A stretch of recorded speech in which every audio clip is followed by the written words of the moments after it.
In this video, we are going to talk about VSEPR theory. VSEPR stands for valence shell,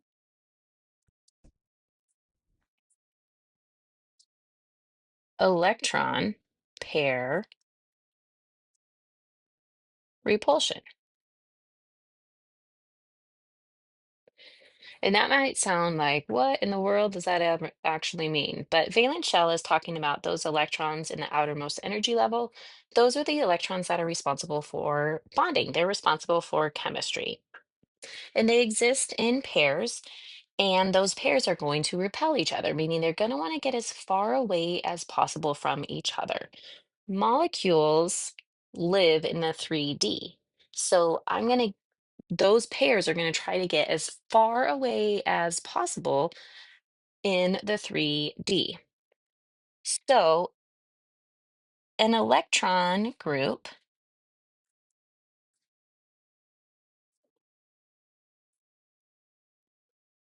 is a lone pair or a bonding pair. It can also be called an electron domain. Those are kind of used interchangeably. So when you look at a molecule, it is going to be surrounded by electrons, and those electrons are either going to be bonding electrons, so it's going to be bonded to atoms, or they're going to be a mixture of bonding electrons and lone pair electrons. The geometry of just the atoms is called the molecular geometry. The molecular geometry. So that's looking at just the atoms. The geometry of all electron sets, so lone pairs and the bonds, the atoms, is called the electron geometry. It might be called electron domain geometry, but generally it is called the electron pair geometry. So in this class, I refer to it as the electron geometry, molecular geometry, MG, and the electron pair geometry, EPG.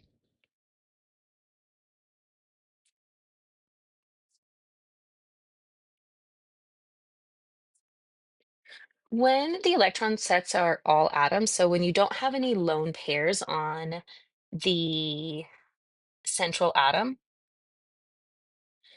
these are going to be the same. So the molecular geometry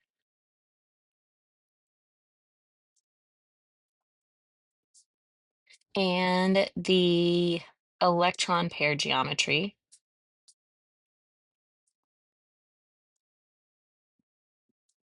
will be the same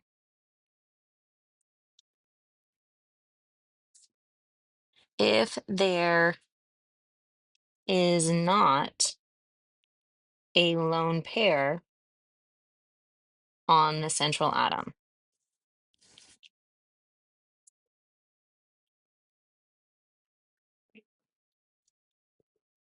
So what that means is no lone pair on the central atom.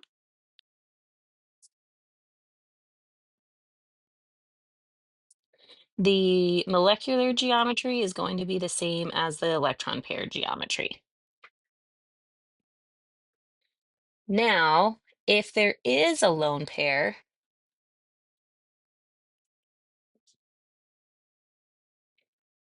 on the central atom,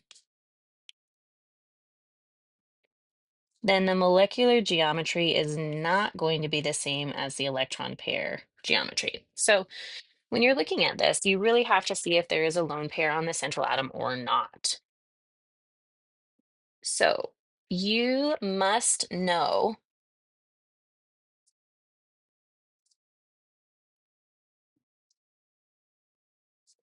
the electron pair geometry, molecular geometry, and bond angles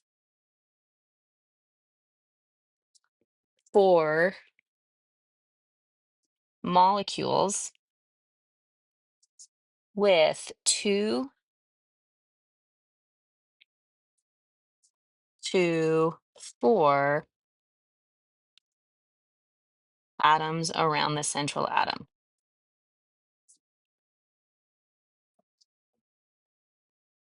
So on this slide, we have the electron groups 2 and 3. If you only have 2 electron groups, then it is going to be linear. If you have 3 electron groups, it's going to be trigonal planar. But where it changes, where it can differ, is if you have lone pairs on your central atom. So if we look at our examples, we have CO2.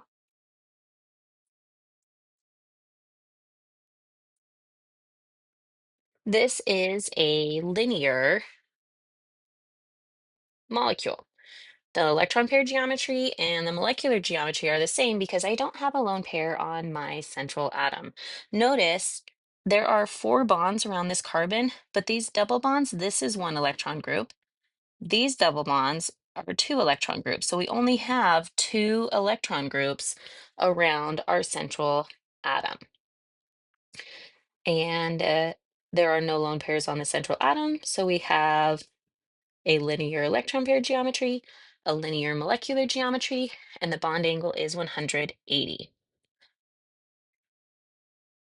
If we're looking at carbonate,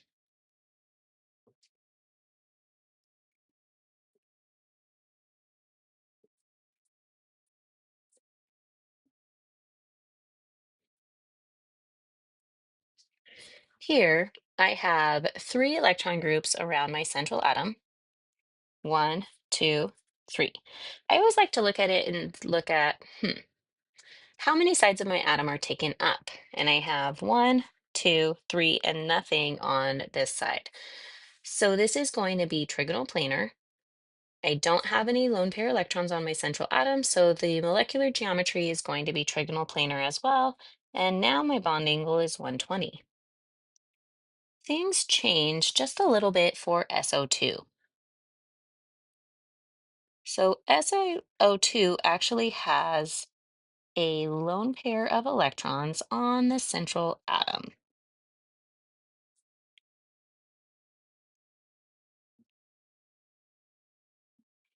So in this case, I still only have 3 electron groups.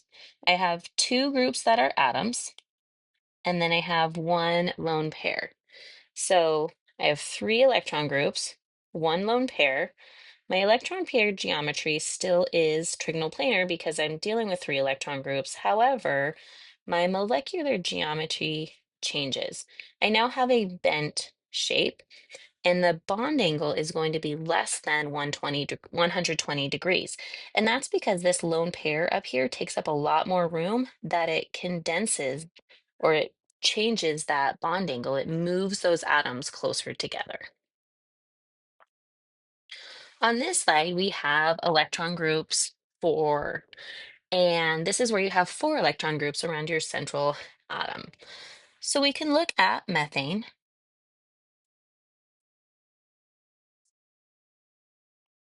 I have 4 hydrogens around my carbon. I don't have any lone pairs. It's going to be tetrahedral, and the bond angle is 109.5. Well, when I draw it in the 2D, this looks like my bond angle is 90 degrees. So I can draw this in the 3D to make it look more realistic. So this would be uh, this would be more representative of what the molecule actually looks like in the 3D. Notice I could draw these exactly like this in the 2D, and it's also the 3D. Here, my bond angle is 180. Here, my bond angle is 120. Notice my shape is trigonal planar, which means all 3 of these things are in the same plane. So in this case, my 2D structure might look very similar to my 3D structure. With ammonia,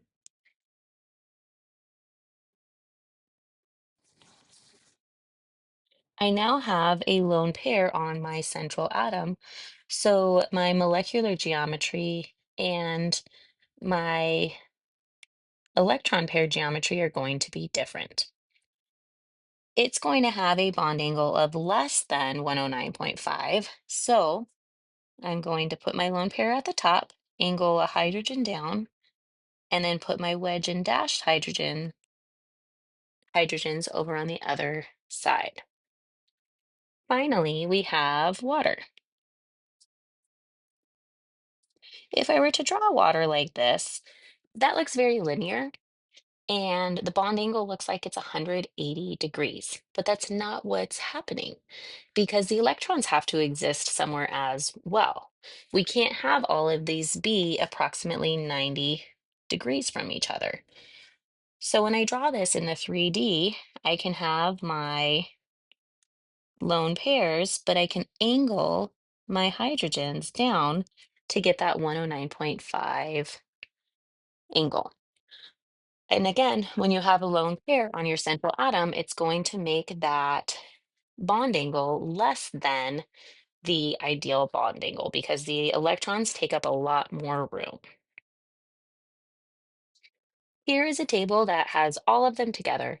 So if you don't have any electron groups because you only have two atoms, then there's only one bond and it has to be linear.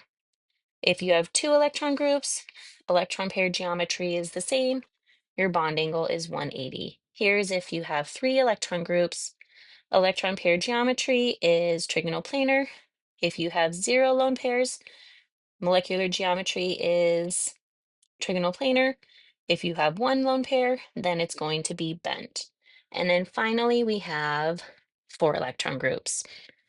Zero lone pairs, tetrahedral. Two lone pairs, trigonal pyramidal.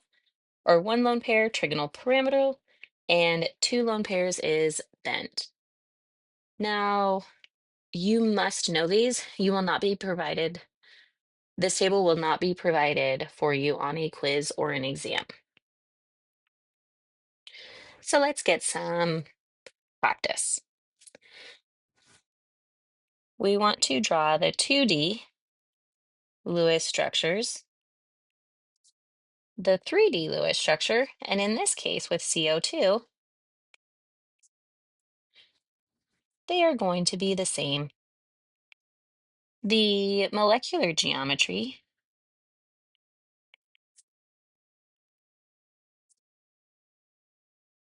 is going to be linear. I have two groups around my central atom.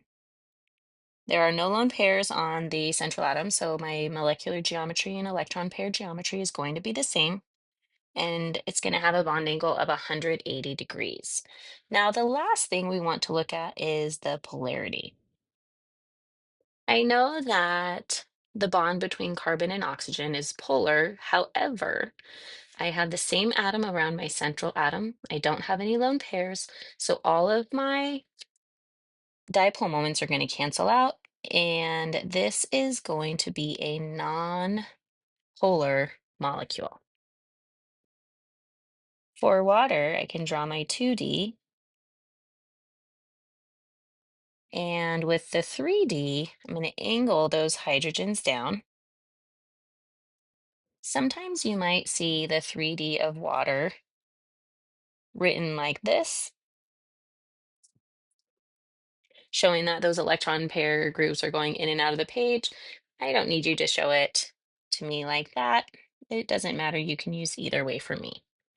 Now we have four electron groups around our central atom. So the molecular geometry is going, oh, I got this backwards.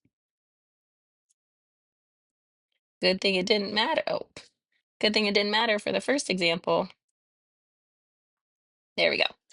So the electron pair geometry is going to be tetrahedral because I have four things around my central atom.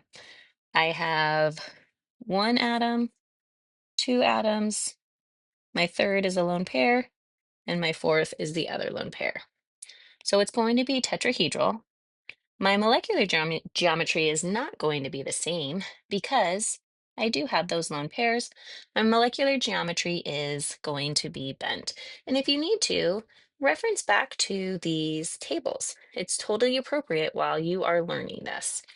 My bond angle is going to be less than 109.5.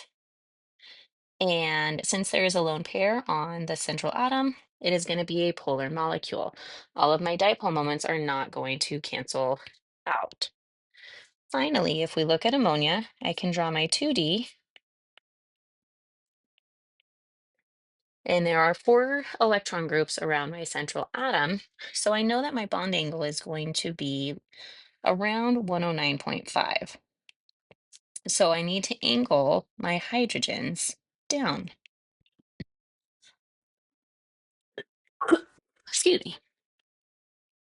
I have 4 electron groups. So my electron pair geometry is going to be tetrahedral. My molecular geometry is going to be different because I do have that lone pair. It's going to be trigonal pyramidal. That bond angle is going to be less than 109.5, and since I have a lone pair on my central atom, it is going to be a polar molecule. Now, here are a lot more practice problems for you. Go through them, see if you can do them, ask questions if you need help.